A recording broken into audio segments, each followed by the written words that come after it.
J'ai indiqué précédemment, en abordant les cultures d'entreprise selon leur contenu, euh, des éléments plutôt immatériels, hein, liés comment dirais-je, aux croyances, euh, à l'histoire, au récit commun, etc. Alors, ce sont des aspects que je qualifie d'immatériels, qui sont plutôt abstraits, et qu'on peut peut-être aisément ranger dans cette catégorie pour se faire une idée de cette partie-là, de ce volet-là de la culture d'entreprise. Il y a un deuxième volet, si on essaye de présenter les choses de manière un peu simplifiée, hein, sur la culture d'entreprise. Un deuxième volet plus opérationnel, plus pratique, plus pragmatique, et va concerner ce qu'on appelle les pratiques et les comportements, c'est-à-dire au fond, au-delà de ce qui est abstrait, concrètement, comment ça fonctionne, cette culture d'entreprise. Et ça nous amène à cette diapositive que vous avez sous les yeux, relative aux pratiques et comportements qui sont une partie du contenu des cultures d'entreprise. Autrement dit, partir de sources un tout petit peu, d'aspects plutôt immatériels, tels qu'on les a vus, croyances, histoire, récits communs, etc., on peut avoir en complément un aspect plus concret. Alors de quoi s'agit-il? Ben, de la même manière que tout à l'heure, on va regarder, on va passer en revue du moins cette liste, encore une fois, une liste non exhaustive de ce qui peut entrer dans les pratiques et comportements constitutifs d'une culture d'entreprise ou aidant à constituer une culture d'entreprise. Alors, tous ces aspects-là, comme précédemment pour les croyances, etc., tous ces aspects-là ne sont pas nécessairement présents dans toutes les cultures d'entreprise. Mais s'ils existent, ils seront présents. C'est-à-dire que comme pour tout à l'heure, on évoquait la question l'histoire, ben, bien entendu, une start-up qui vient de créer l'an dernier ou il y a 2 ans et qui est devenue, comme on dit, une licorne par le fait elle est comment dirais-je, valorisée à des sommes extraordinaires, valorisée à des sommes extraordinaires de plus d'1 milliard de dollars. Ces entreprises, ces startups qui ont quasiment pas d'histoire, souvent, enfin n'ont pas de déroulement dans le temps, ou alors leur histoire est très très très concentrée dans le temps. Bon, par exemple, là, l'aspect historique va disparaître. Pour une firme comme Volkswagen dont on parlait, ou d'autres firmes anciennes, comme des banques très très anciennes. Je pense à la fameuse banque de Sienne, Montepaschi. Là, l'aspect historique délibérément est utilisé et doit être valorisé. Donc, vous voyez, on retrouve pas forcément tous les critères dans les cultures d'entreprise, mais si ces critères existent pour une entreprise, ils doivent figurer dans la culture d'entreprise, c'est ce que je voulais dire. Alors, passons en revue rapidement. Bien sûr, les rites. Alors, vous remarquerez que dans les pratiques, comme d'ailleurs quand on a regardé les croyances précédemment, les croyances, l'histoire, etc., euh, tous les aspects ne sont pas explicites. C'est-à-dire que tout ne va pas faire l'objet d'un récit écrit, de règles écrites, déterminant le comportement des gens, et si vous faites ça, il se passe ça, etc. Naturellement, ça existe, ou ça peut exister avec un régime, je dirais, de sanctions. Si vous faites ça, il se passe ça, si vous ne faites pas ça, il se passe ça, etc. Par contre, toutes ces règles ne sont pas nécessairement écrites. Il en est de même justement pour les rites dont on parlait. Ce sont généralement des comportements qu'on adopte dans l'entreprise, dans la firme. Par exemple, en matière de salut. Alors, bon, l'exemple est peut-être mal choisi à l'heure actuelle, à l'époque de l'épidémie, mais bon, vous voyez les règles de salut, qui salue qui, est-ce qu'on salue plusieurs fois, est-ce qu'on salue, je dirais, entre guillemets, le petit personnel, est-ce que les cadres saluent le petit personnel, etc., etc. Est-ce que il y a le café le matin quand on arrive, ou au contraire à 10 heures, ou il y a une collation à 10 ou 11 heures, etc. Est-ce que les gens prennent leur repas sur place? Vous voyez, un certain nombre de pratiques qui ne sont absolument pas sanctionnées. Je dirais, il ne se passera rien de définitif si vous manquez à une de ces règles non écrites.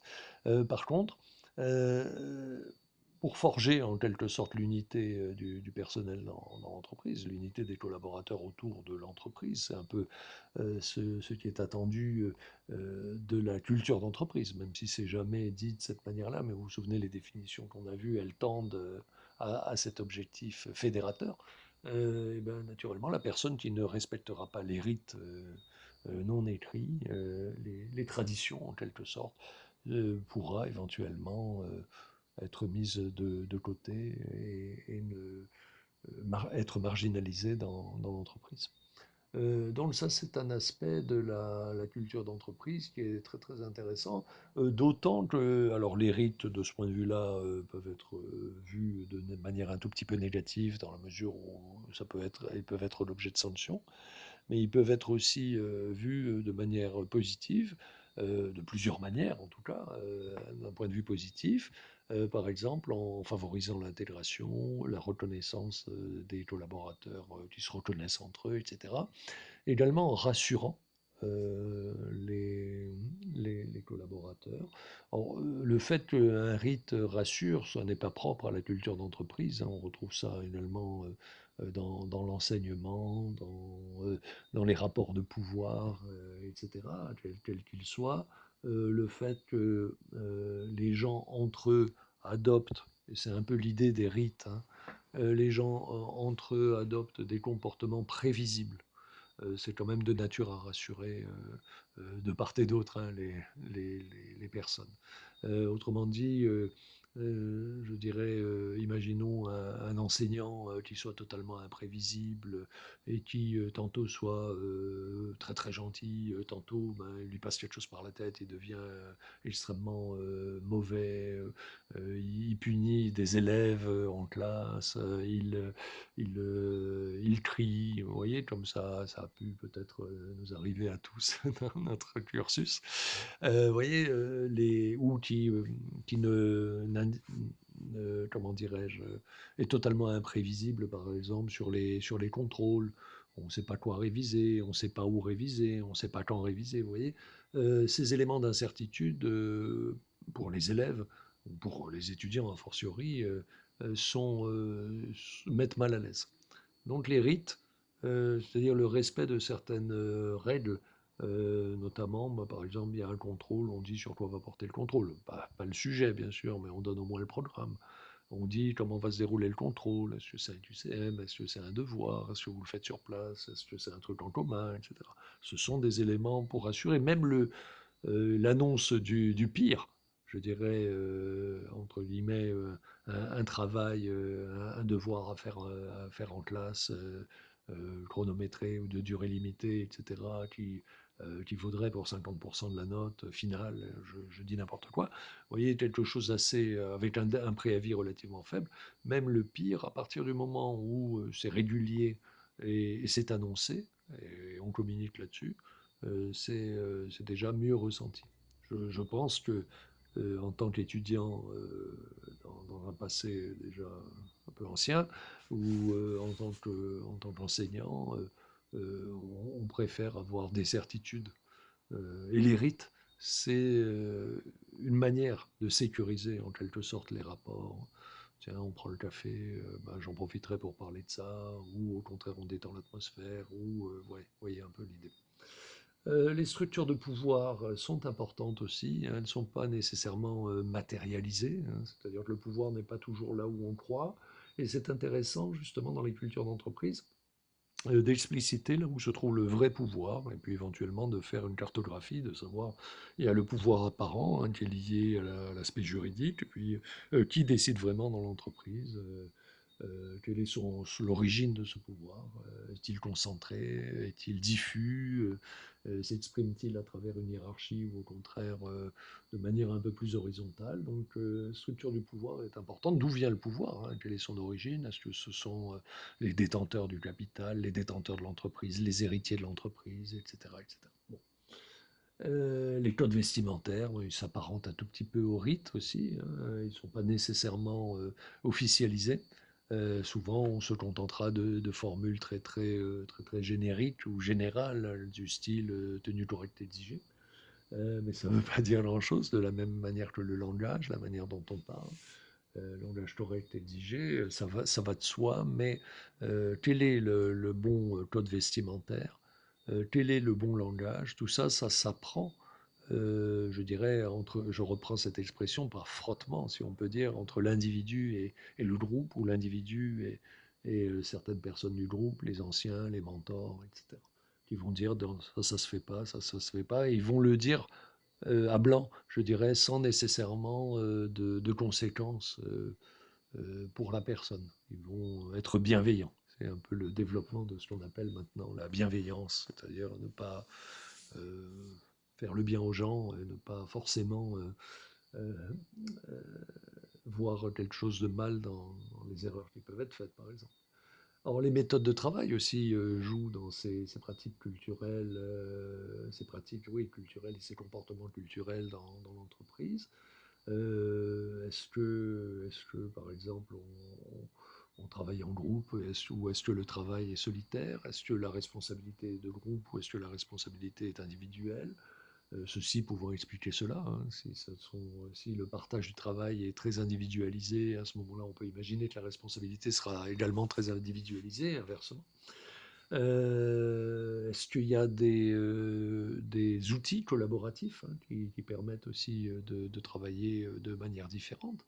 On va avoir bien sûr en conséquence de la situation actuelle, sans doute dans les temps qui viennent, de plus en plus de recours, en tout cas je l'espère, de plus en plus de recours au télétravail ou à d'autres formes de travail qui ne nécessitent pas forcément que les gens tous les jours prennent leur voiture, les transports en commun et encombrent la cité pour venir travailler ou faire ce qu'ils auraient pu faire chez eux, imaginons. Quitte à maintenir un contact, bien sûr, social avec les collègues, avec des rencontres habituelles. Les habitudes socioculturelles aussi. Est-ce que les gens vont boire une bière happy hour, comme on dirait en Grande-Bretagne, le soir ou le vendredi soir après le travail, comme ça se fait beaucoup? Est-ce qu'ils se rencontrent souvent dans la vie privée, indépendamment du travail, ou pas du tout? Ça peut arriver. Il y a pas de... Là, c'est plutôt photographique, hein, ça ne dit rien sur ce qui doit être, hein, bien entendu. Il n'y a pas de jugement de valeur sur les rites, sur la structure du pouvoir, les codes vestimentaires, etc. Simplement, le nouveau collaborateur, puisqu'on est dans cette approche de marketing RH et marque employeur, donc savoir que propose la firme et plus tard comment le collaborateur ou le futur collaborateur s'intégrera à la firme et pourra être bien dans la firme de sorte que on soit, comme on dit maintenant, ce soit un contrat gagnant-gagnant entre la firme et l'individu et le collaborateur. Ben, ces habitudes socioculturelles sont importantes, hein, pour c'est très immatériel, mais pourtant, enfin, ça relève quand même du comportement et concret. Aller boire un verre ou rester chez soi, faire une sortie avec les collègues le week-end ou ne pas le faire, ça a de- ça a du sens, ça a de la signification. Le mode de recrutement aussi, est-ce que c'est par cooptation? On demande à des anciens de voir dans leur famille ou des gens qui vont partir, ou au contraire, il s'agit de quelque chose de parfaitement objectif où on va essayer de recruter vraiment les meilleurs, mais sur des critères professionnels ou comportementaux même. Est-ce qu'il y a des interventions syndicales permettant d'activer le recrutement ou que les personnes soient recrutées sur place plutôt que d'être envoyées en métropole pour aller travailler etc. Donc les modes de recrutement ont vraiment leur importance et puis vont également désigner euh, certains aspects de la structure de pouvoir, hein. Ça ne va pas être uniquement des questions de rite ou de code vestimentaire ou de langage. Ça peut être ça, mais pas uniquement. Ça va également, ces modalités de recrutement vont désigner, vont indiquer, je dirais, certains aspects de la structure de pouvoir, au fond, qui décide.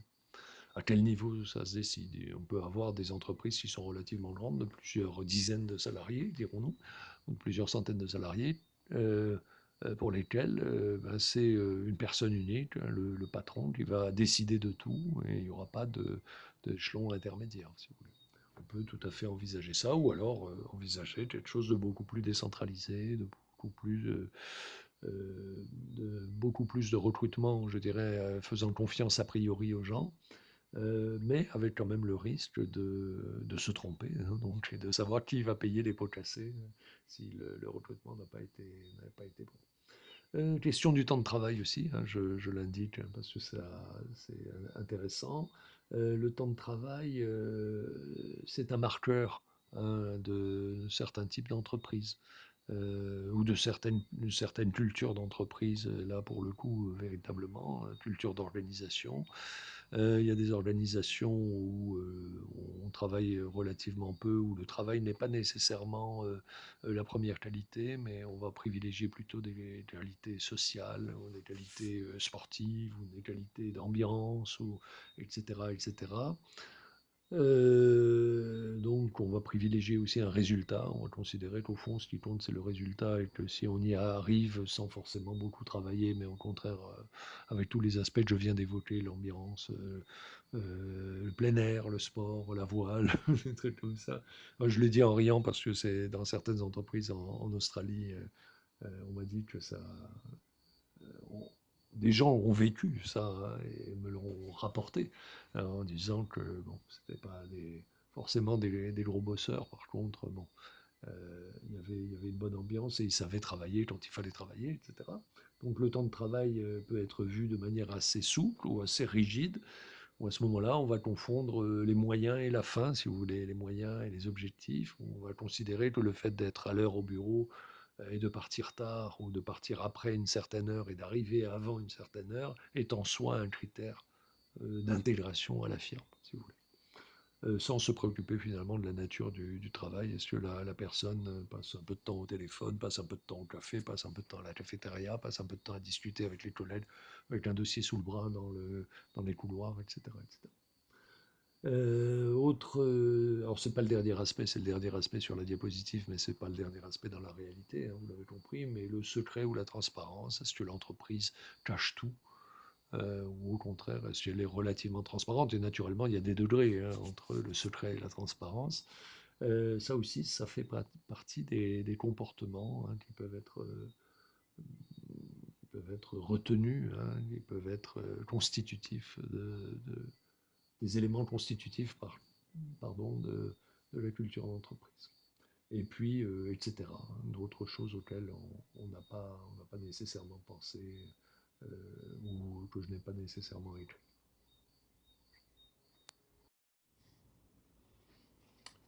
Alors, dans le prolongement de la diapositive précédente, les étudiants chercheront des exemples hein, permettant de définir et d'illustrer la culture d'entreprise selon son contenu. Et on verra un peu en parallèle avec ce qu'on a vu précédemment, hein, on verra ici le volet pratique et comportement.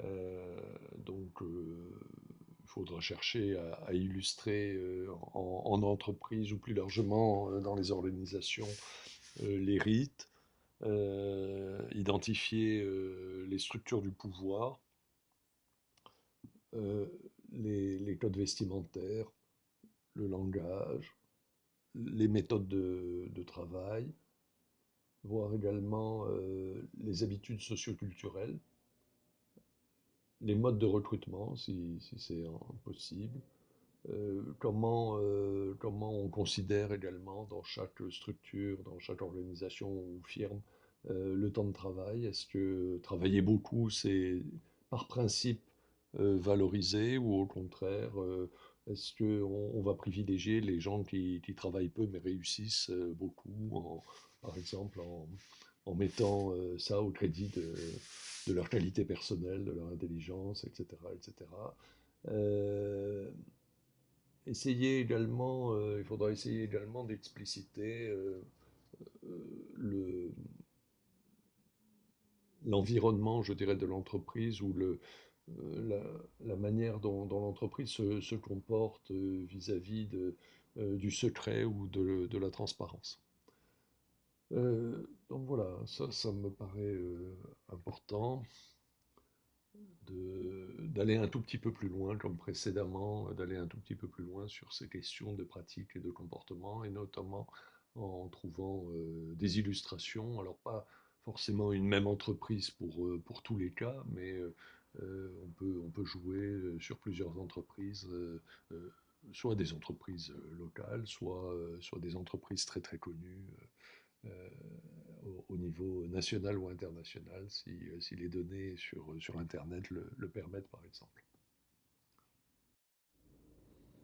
En voilà, dans cet ordre d'idées, je vous propose dans cette diapositive d'examiner plus particulièrement un certain nombre d'entreprises de taille internationale, si on peut dire, d'entreprises ou d'organisations. Donc, vous avez bien sûr au tout début de la liste des entreprises majeures, bien connues au niveau mondial, au niveau national. Puis j'ai rajouté aussi, pour élargir le propos, la mafia sicilienne, qui est une organisation qui répond aussi aux caractéristiques d'une entreprise, sauf elle est clandestine et elle a des activités illégales.